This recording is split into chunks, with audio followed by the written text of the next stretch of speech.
오늘 설교 제목은 율법의 저주에서 벗어나 진리 가운데 자유하라, 이런 제목으로 여러분들과 하나님 말씀을 나누고자 합니다. 본문 말씀은 갈라디아서 3장 1절에서 3절 다 한 목소리로 읽어보도록 하겠습니다. 네, 시작.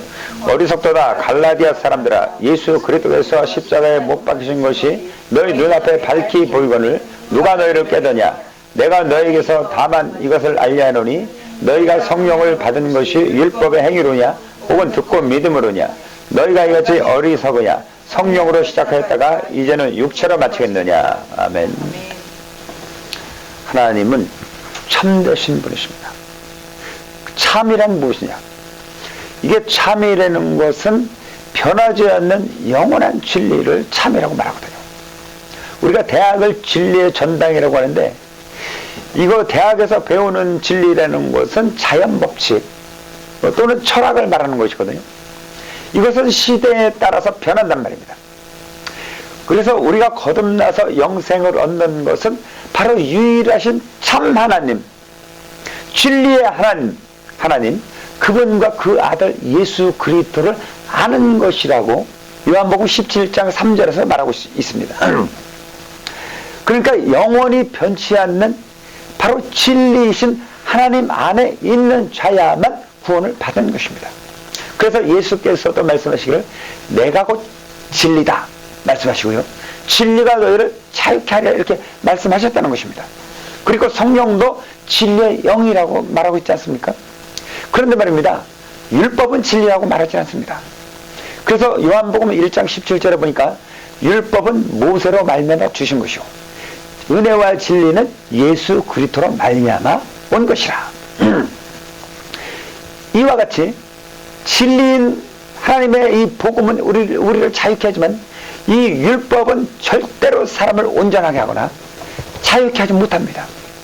하나님은 우리가 전능하시다는 걸 알고 있잖아요. 이 전능하신 하나님이 못하는 두 가지가 있는데요, 그것은 하나님이 스스로 변할 수가 없고, 그리고 또한 거짓말을 할 수 없다는 것입니다. 그러기에 우리가 참 진리이신 이 하나님의 약속을 우리가 믿을 수 있는 거 아닙니까? 그러나 말입니다, 율법 아래에 있는 자들은 성경에서 말하기를 저주 아래에 있는 자다. 그 저주 아래에 있다는 건 뭐냐면 율법의 정죄를 받아서 자기 죄 때문에 지옥에서 영원히 심판받을 자다, 이렇게 말하고 있는 것입니다. 그리고 율법은 변한다고 말하고 있거든요. 히브리서 7장 12절에 보면은 율법도 변한다 말하고 있습니다. 제사장 그 제도가 바뀜으로 인해서 예수 그리스도는 멜키세덱의 반차를 따른 제사장이기 때문에 율법도 변한다고 이렇게 말하고 있어요. 그래서 예수께서 오신 이유가 뭐냐? 바로 율법 아래, 저주 아래 있는 사람들을 구원하기 위해서, 바로 예수께서 그들의 죄악을 위해서 십자가 죽으시고 성령으로 거듭나게 하기 위해서 바로 성령을 보내시고 하나님과 하나 되게 하신 것이거든요. 그러니까 우리가 구원 이렇게 말하는데요, 이 구원이라는 게 뭐냐면 바로 죄에서 구원하는 거거든요. 바로 율법의 저주에서 우리가 구원하는 것이거든요. 그래서 성경에 말하기에 율법의 권능은 죄요, 죄의 권능은 사망이라고 했지 않습니까? 그러니까 율법 아래 있는 자는 죄인이라는 것이죠. 그래서 죄인은 반드시 심판받아 지옥에서 영원 형벌을 받는다, 사망이다, 바로 이것을 말하고 있는 것입니다. 거기서 구원하시는 것이 바로 예수 그리스도의 보혈이고, 그것이 바로 성령으로 우리가 성령세를 통해서 하나님과 연합됨으로 인해서 우리 것이 된 것입니다. 그러므로 예수님이 십자가 죽으셨다 해도 성령의 역사가 없이는 그 십자가의 은혜와 부활의 그 생명이 우리 것이 될 수가 없는 것입니다. 그러므로 우리가 진리이신 예수 그리스도 안에 있는 자가, 그 믿음 안에 있는 자가 다시 율법으로 돌아간다면 이것은 천하의 어리석은 자인 것입니다.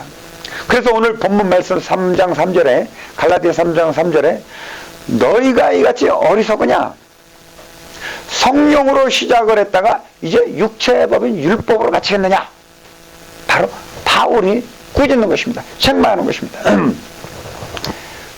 우리가 하나님의 은총을 받았는데 다시 율법으로 돌아간다면은 이것은 하나님의 은총을 모독하는 아주 어리석은 행위거든요. 그래서 이 바울이 이 갈라디아서 1장부터 6장을 쓴 목적 자체가 바로 갈라디아 사람들이 바울이 사역할 때는 회개하고 거듭나서 성령으로 세례를 받아서 성령으로 하나가 됐지만은 바울이 없는 사이 유대인들이 와서 꾀했거든요. 율법을 지키지 않으면 지옥 갑니다. 여러분 할례 받아야 됩니다. 여러분 6월절 뭐 이런 거 절기 다 지켜야 됩니다. 이렇게 말을 하니까 이 사람들이 혹시 그런가 하고 율법으로 돌아갔단 말이죠. 그래서 바울이 분노에 찬 표정으로 이 갈라디아서를 쓰는 것이거든요. 여러분 종교라는 것은요, 그게 다 일종의 율법입니다. 유교도 율법이고요, 불교도 사실 율법이에요. 이슬람교 얼마나 엄격합니까? 이 종교라는 것이 교리가 있는데요, 그걸 어기면 큰일 나는 것입니다. 여러분 뉴스에서 봤죠? 이슬람교 그 딸이 외박을 하고 있거든요. 그러니까 아버지가 그 구덩이를 파서 자기 친딸을 땅속에 묻어서 파묻어 죽입니다. 그리고 아무렇지 않은 데 살아요. 이렇게 율법, 그 종교에서 율법이 그렇게 무시무시한 겁니다, 여러분. 불교에서는요, 그 업덕을 안 쌓으면요, 이게 윤회 고리가 끊기지 않기 때문에 해탈에 못 들어가는 거예요. 그러니까 열반에 들 수 없는 거예요. 그러니까 극락왕생이라는 것이 불가능하거든요. 그러니까 그들이 말하는 율법과 규정으로 하면요, 아무도 극락왕생할 사람이 없어요.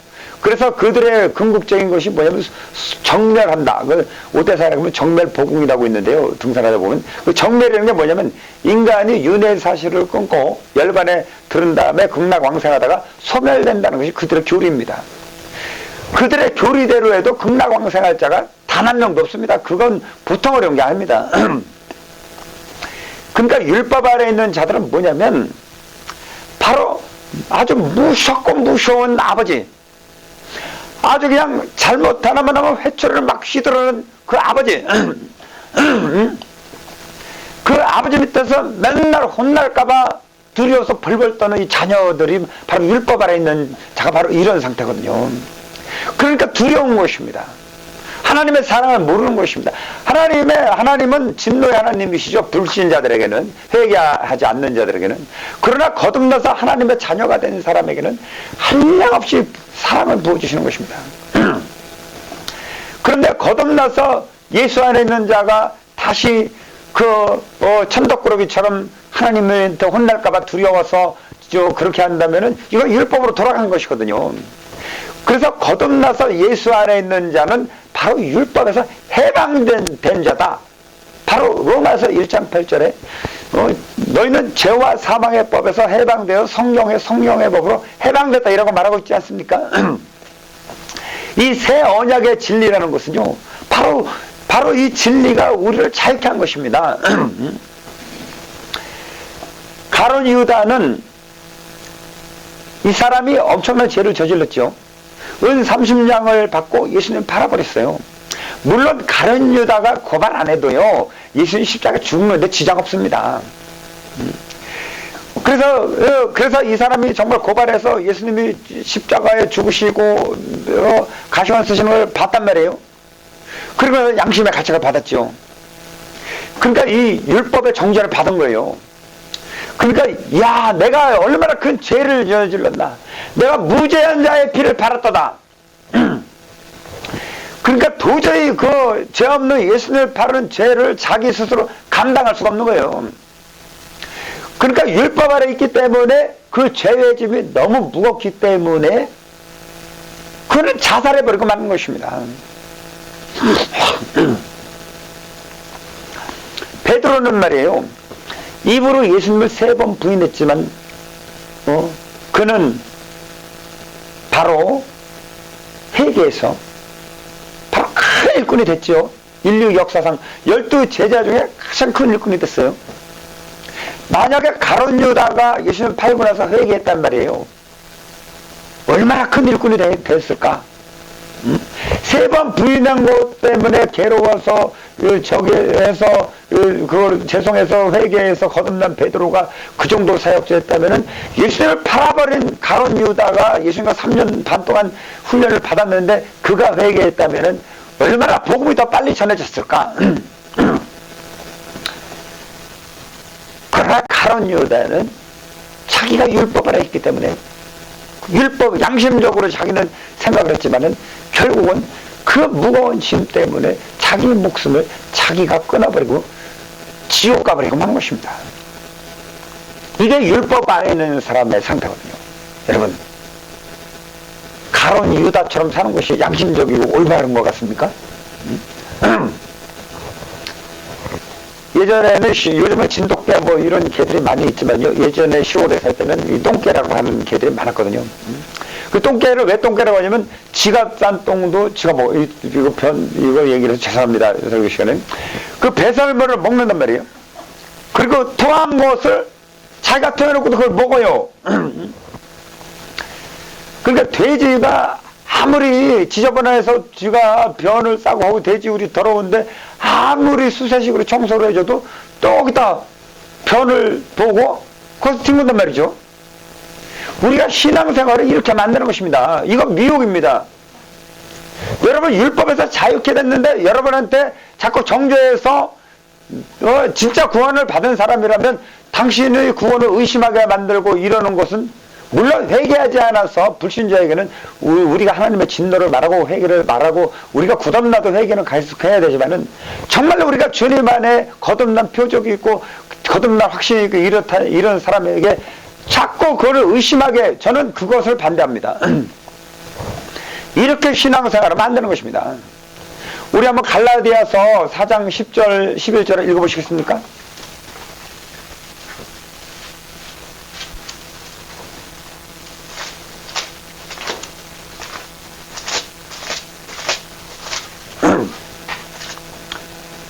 갈라디아서 4장 10절 11절 한번 한 목소리 읽어보겠습니다. 시작. 너희가 날과 달과 절기와 해를 삼가 지키니 내가 너희를 위해 수고한 것이 헛될까 두려하노라. 바울이 바로 자기가 애써서 갈라디아인들을 전도했는데 와보니까 이 사람들이 날을 지켜. 날이 뭐예요? 안식일을 말하는 거야. 안식일.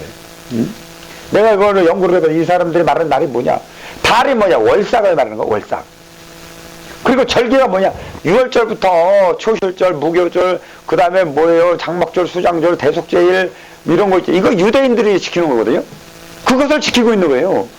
그 다음에 또 뭐야, 이제 해는 뭐냐, 안식년과 희년을 말하는 겁니다. 7년마다 있는 안식년과 50년마다 있는 안식년. 그러니까 이 사람들한테 와가지고 할례 받아야지 구원을 받는다, 이 율법을 지켜서 이렇게 말하니까 바울이 뭐냐면은 내가 너에게 수고한 것이 다 헛일됐구나. 그런데 왜 지금 그리스도의 부활로 인해서 안식이 이루어졌는데 무슨 안식일을 지켜야 된다는 말을 하고 무슨 절기를 지켜야 된다 이런 말합니까? 성경은 그렇게 되어 있지 않습니다. 여러분 이 말씀에 어긋나는 것은 다 미혹입니다. 여러분 우리는 성경을 믿어야 되는 거예요. 예수님이 처음에 사역할 때는 귀신도 쫓고 병도 치료를 했단 말이죠. 그것은 뭐냐면 하나님이 살아계신 걸 보여주는 겁니다. 그러나 그들이 그런 걸 통해서 하나님의 정말 사랑을 알면 알수록 제자들을 가르치고 비유를 말하고 말씀을 전하고 그리고 내가 십자가 죽을 것이다 이제 그런 말씀을 시작하시고 그리고 너희는 모든 족속으로 제자를 삼아라 이 사명을 주시고 부활한 다음에 제일 먼저 제자들을 찾아가는 거 아닙니까? 그러니까 우리가 처음에 예수 믿을 때는 막 귀신 쫓는 게 신기하고 병 고치는 게 신기하고 그래가지고 그런 걸 쫓아다니지만은 우리는 이 성경 말씀을 통해서 하나님을 믿어야 되는 것입니다. 이게 표준인 것입니다. 바울이 지긋지긋하게 싫어했던 사람들이 바로 유대교인이에요. 그 사람들이 누구냐면 예수 그리스도를 죽인 자들입니다. 그런데 왜 이제 예수 그리스도 안에서 거듭난 사람이 됐다면 왜 자꾸 율법으로 돌아가라고 말합니까? 여러분 율법과 세계명을 여러분 혼동하지 말아야 돼요. 율법은요 인간이 죄인 됐을 때 그 죄값으로 너희들은 정죄돼서 지옥 간다는 것을 말해주는 바로 하나님이 죄인에게 준 법이거든요. 세계명은 거듭난 자들에게 준 거예요. 하나님의 사랑을 입은 자들에게 준 것입니다. 율법은 그 율법 아래 있는 자들을 정죄해서 지옥 빼내는 것이고요. 세 계명은 뭐냐면 바로 멸류관을 얻게 해준다는 것입니다. 여러분, 저는 행위 구원을 말하는 게 아니에요. 행위로는 하나님 앞에 구원받을 육체가 없어요. 그게 거듭난다는 게 중요하죠. 거듭난 것은 인간의 일생에 단 한 번 일어나는 역사적인 사건이란 말입니다. 거듭나는 게 점차적으로 되고 점진적으로 되는 게 아니에요. 어느 순간 되는 거예요. 하나님의 주권적으로. 그러니까 이게 바로 인도의 썬다싱이라는 유명한 그 복음 사역자가 있었는데요. 이 사람이 원래 힌두교도였어요. 이게 10대 때 그 부모가 이제 그 인도니까 좀 나라가 좀 후진국이잖아요. 그래서 고등교육을 시키기 위해서 학교를 보냈는데 가까운 데를 보낼 수밖에 없는 거예요. 인도 사정상. 그런데 그 영국의 식민지니까 장로교가 많이 있단 말이에요. 그 보낸 것이 장로교 학교. 초등학교, 중학교 뭐 이런 데 보낸 것 같아요. 근데 힌두교도에서 평생을 자라왔기 때문에 그 교회, 그 학교로 가니까 성경 말씀을 가르치고 하나님 있다 그러니까 얘가 너무너무 혼란이 온 겁니다. 어떻게, 자기가 신이 참신인 줄 알았는데 여기서 우리가 그런 거는 다 귀신이라고 하고, 우상이라고 하고, 이래가지고 막 고민을 막 하는 가운데, 그래서 이 다른 친구들 다 기독교인이란 말이에요. 그 친구들이 썬다싱을 많이 놀렸어요. 그 썬다싱이 복수하기 위해서 교장 선생님한테 부탁을 해서 예수 믿는 척해서 성경 한 장만, 한 권만 주세요. 그 교장 선생님이, 야, 너 이제 변화됐고 해가지고 줬더니 그걸 가지고 사람 친구들 다 모아놓고 갈기갈기 찢어버렸어요. 조롱하기 위해서. 그렇게 반항하던 썬다싱이 말씀을 자꾸 듣다 보니까 고민이 생긴 거예요. 야, 기독교 시인이 정말 참신인 것 같다. 이것 때문에 고통당하게 생긴 거예요. 그래, 이러지도 못하고 저러지도 못하고 한참 고민하다가, 야, 내가 진리를 발견하지 못한다면 내가 자살해야겠다. 그래서 마지막으로 기도한 게 뭐냐면요. 하나님께 이렇게 기도를 했습니다. 이 천지간에 신이 있거든 내 소원을 들어주소서. 저에게 바른 길, 참도를 가르쳐 주소서. 만일 당신께서 나타나 저를 붙들어주지 아니하시면 저는 내일 아침 첫 특급 열차에 지날 때 내일 위에 저의 목을 깔고 자살하겠습니다. 그러하오니 참신이여, 신이시여, 참으로 당신이 계신다면 제게 나타나서 이 암흑의 공포를 거둬주시고 저를 구원하여 주옵소서. 그래서 썬다싱이 막 밤새도록 이제 마지막으로 자살을 하려고 아침 첫 기차에 하고 있으니까 막 잠도 안 자고 밤새도록 기도를 했는데 4시 30분에 정말 예수님이 영광 가운데 오신 겁니다. 그래서 예수님을 만나서 여러 가지 자세한 얘기 있지만은 그 썬다싱이 정말 마음의 평안과 기쁨으로 가득 찼고 그때 거듭났습니다. 새 생명을 얻은 것입니다. 그래서 이 사람이 한번 예수를 믿고 거듭난 다음부터는 다시는 율법으로 돌아간 적이 없어요. 이 사람은 그 순간 이후로는 평생 복음을 전하는 것입니다. 제자 삼고 전도하고 이런 삶을 사는 것입니다. 우리가 이렇게 거듭나서 성령이 내주에서 성령으로 거듭나면은 우리의 삶이 바로 성령으로 인해서 예수의 증인이 되는 거거든요. 성령이 오셔서 하시는 일이 뭐냐? 바로 예수를 증거하는 일을 한다고 했거든요. 그러니까 이 사람이 자기 심령에 생명이 있으니까 가는 곳마다 복음을 전하는 것입니다. 썬다싱이 그래서 매일 사람들에게 복음을 전하다가 주님을 갔는데요. 그래 인도의 성자라고 하는 거 아닙니까? 무정란은요, 아무리 품고 온도를 맞추고 습도를 맞춰도 생명이 없기 때문에 병아리가 나올 수 없습니다. 바로 우리 안에 하나님의 생명이 있으면 그 생명이 시거든요. 그 하나님, 우리 영혼 속에 있는 생명, 바로 이게 우리 주님께서 거듭나게 해줬을 때 이 생명이 우리 속에서 역사한 거거든요.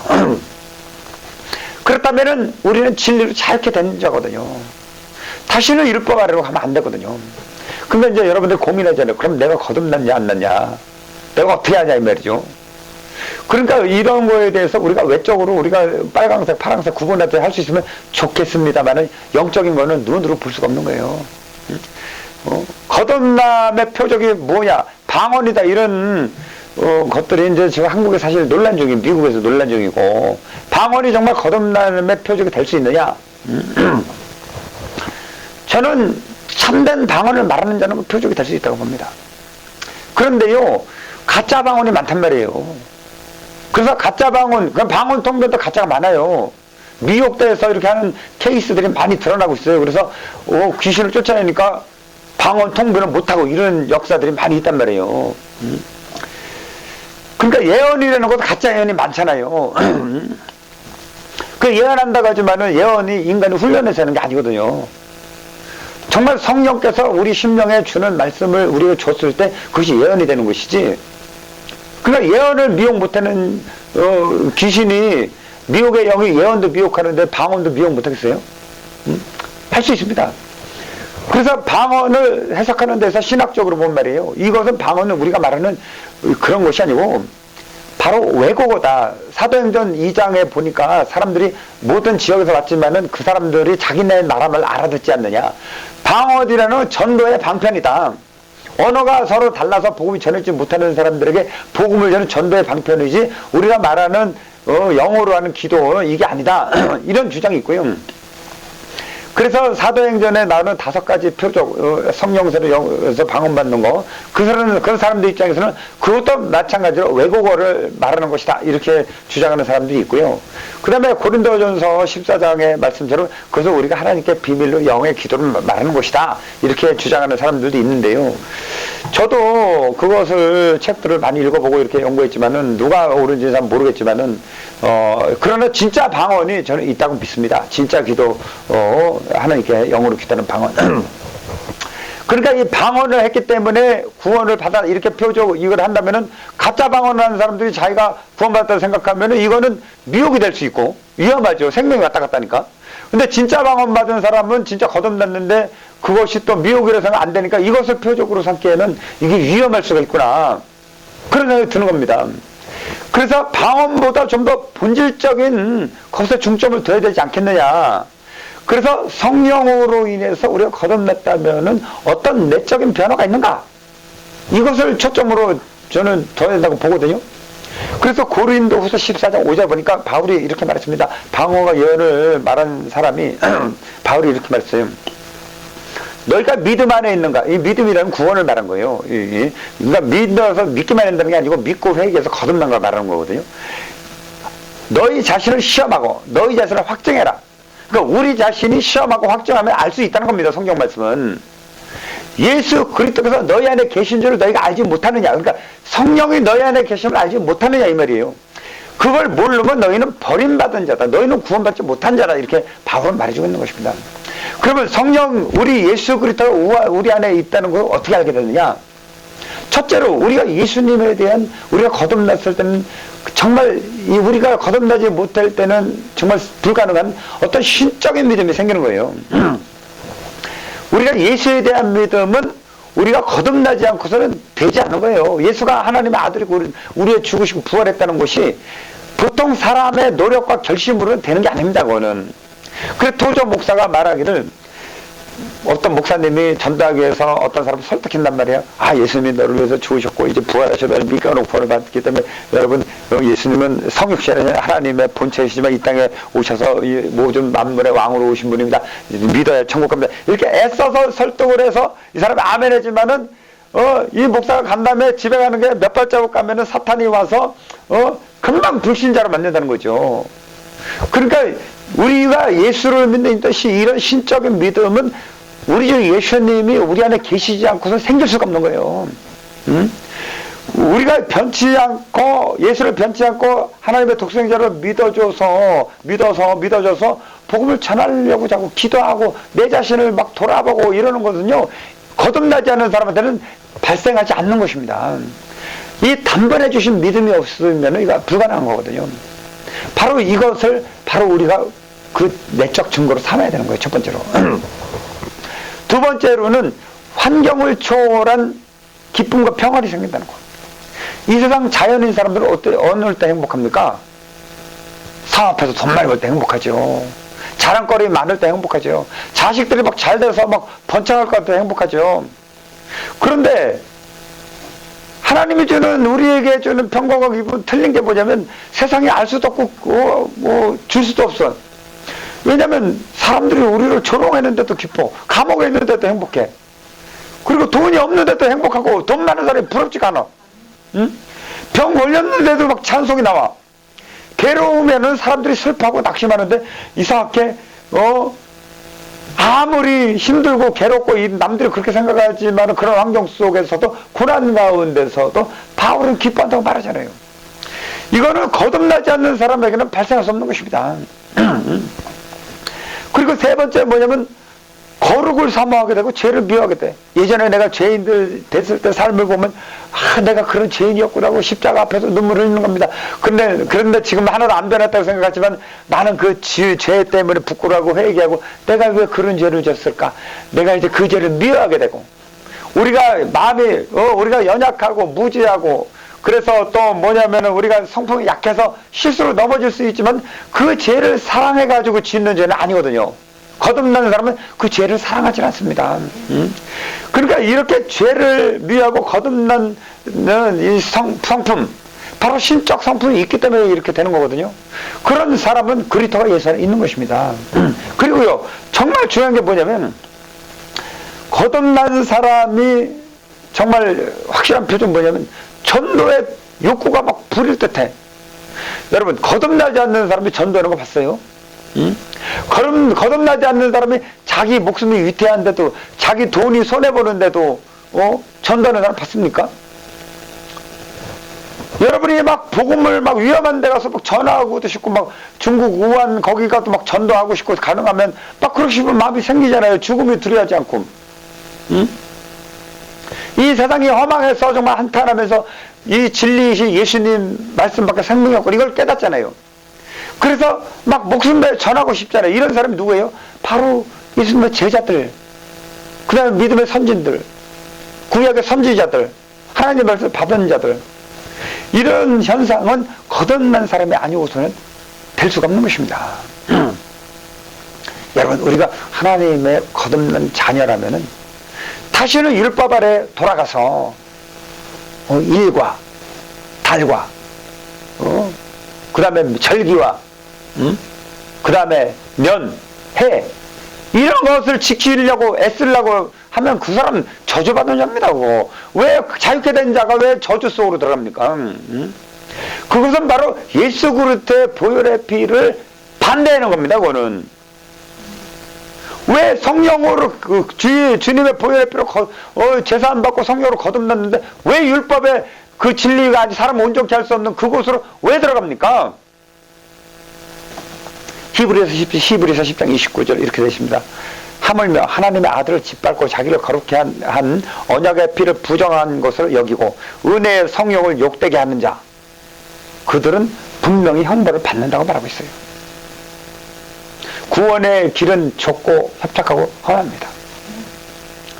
그렇지만은 그렇다고 해서 우리가 거듭나서 주의 종이 돼서 제자 삼고 이기 있는 삶을 살기 위해서 그런 사람들에게 당신은 거듭나지 않았다면 이런 말을 하는 것은 율법으로 돌아가는 것이거든요. 진짜 거듭난 자는 바로 주님의 세 계명을 자기 삶의 목표로 삼는 겁니다. 그러나 거듭나지 않아서 정말 율법 아래 있고 지옥 가는 사람들에게는 우리가 회개를 말하고, 지금 교회에 있어도 그런 사람들이 많다는 거 아닙니까? 옛날에 청교도 때는 100명 중에 1명만 구원받았다는 겁니다. 오늘 노병규 목사님, 제가 존경하는 목사님 그분 설교 보니까 거의 다 지옥 간다는 건데, 그거 여러분 그 사람 가장한 게 아니에요. 교회를 다녀도 내 뜻대로 살고 그러해가지고는 안 되는 겁니다. 여러분에게 전도의 욕구가 없고 거듭난 표정이 없고 그러면 여러분 자신을 잘 살펴봐야 돼요. 정말 그리스도가 여러분 안에 있는가 없는가, 내가 거듭났는가. 우리는 지옥 가는 게, 우리가 거듭난 하나님의 참 자녀라면 지옥 가는 게 두려워서 하나님을 섬기는 게 절대 아니에요. 우리가 거듭나서 하나님의 자녀가 됐다면 그 생명을 주신 하나님께, 죄에서 율법의 저주에서 구원한 하나님께 무한한 영광과 감사와 찬송을 돌리며 순종하며 나아가는 것입니다. 그게 진짜 경외하는 겁니다. 하나님을 천덕거리가 아버지한테 혼날까봐 두려워서 이렇게 뭐 혼나고 이렇게 하면 안 되고 이거는 죄냐 이러는 게 아니에요. 하나님을 사랑하고 그분께 순종하고 그러면서도 그분의 권위를 윈조하고 아버지께 영광과 권위와 권세가 영원히 있사옵나이다. 그 권위를 윈조하고 그 안에 백성으로서 그분께 순종하며 그분께 명령에 순종해서 나가는 겁니다. 그렇게 하자는 것이죠. 하나님을 경외하자고 해서 벌 받을까봐 두려워하는 게 아니에요. 거듭난 사람은. 우리가 거듭난 사람은 하나님께서 무한한 사랑을 우리에게 주시거든요. 우리가 한 사람 전도하기가 힘든 세상에 살고 있습니다. 예전엔 전도가 어떻게 보면 쉬웠을지 몰라요. 왜냐하면 처음 복음을 들으니까. 지금은 광화문이랑 다른 세력이 다 갈라진 것처럼 믿는 자와 안 믿는 자가 같이 생활하고 있지만 갈라져 있어요. 이게 되면 이제 아마겟돈 전쟁이 되는 건데, 이게 불신자와 거룩한 자와 갈라지면은 제가 예전에 베트남 선교는 차라리 쉬웠습니다. 내가 외국인이다 보니까 사람들 접근하기가 쉽고 오면은 성경을 가르치고 이렇게 쉬웠는데요. 지금 한국에는 정말 복음 전하기 어려운 시기인 것은 맞습니다. 원수가 정말 집안에 있다고 하는데 여러분 자녀가 원수예요. 여러분 남편이 원수예요. 여러분 부모가 원수예요. 부모들이 말을 안 해서 그렇지요. 자기 자식 90%가요. 아버지와 갈등을 느끼고 있다는 거예요. 그리고 집을 나가고 막 아버지를 미워하고 그 창피하니까 다들 소갈이라고 있는 거죠. 직장 가면요, 직장에 사람들이 상처 주고 따돌리고 이러잖아요. 예수 믿으면요. 그거 다 어디 가나 다 마찬가지예요. 우리가 세상에 속하지 않기 때문에 우리는 세상에서 절대로 환영받을 수 없습니다. 그게 거듭난 표입니다. 그런 거 다 생각하면은 우리 스스로 혼자 힘으로 살면 가론 유답처럼 우리 자살합니다. 그러나 우리 안에 거듭나서 성령으로 거듭나서 그런 걸 뻔히 아시면서도 주님은 무지막지하신 분이죠. 목숨 다해서 전도하라는 겁니다. 내가 세상을 이겼으니 두려워하지 말고 전해라는 겁니다. 제자 삼으라는 겁니다. 참 하나님 다 못합니다. 부족해서. 그러니까 우리가 부족하다는 걸 알고 주님 앞에 막 나는 부족합니다 하면서 주님 역사해달라고 기도하며 나가지 않고서는 우리 능력으로는 한 사람도 못 바꿔요. 우리가 정말로 주님 이 마지막 시대 정말로 모든 예언이 이루어지는 이 나팔이 7번째 천사가 불려가는 이 시점에 살고 있는데 우리가 이 상황에서 율법으로 돌아가서야 되겠습니까? 그래서 나 자신을 스스로 괴롭혀서야 되겠습니까? 그 미혹입니다. 그거는. 여러분 자유하십시오. 전도를 우리가 자유하고 강하고 담대해도 정말 벅찬 세상인데요. 내가 내 자신을 미워하면서 주님 계명 지키려고 하는 것보다 아유 나 어떻게 나 하나님 무서워서 이렇게 떨고 있으면 그 누가 좋아하겠습니까? 사도 바울이 그랬습니까? 강하고 담대하는 게 뭐냐면 내가 세상을 이겼다는 겁니다. 예수님께서. 여러분 힘들고 어려워도요. 우린 성령의 도구 돼서 복음 전하다가 주님 부르실 때 예수 품에 가야 되는 자입니다. 우리가 살아 있는 목적이 뭐냐면요. 그거 이 계명 지켜서 힘들고 어려워서 안 될 것만 같지만 기도하고 순종하고 나가면 열매를 자라게 하시고 열매를 거두시는 분은 하나님이십니다. 우리가 순종하느냐 안 하느냐 우린 하나님께 순종해서 정말 하나님의 참 제자 되시기를 주 예수 이름으로 축원합니다.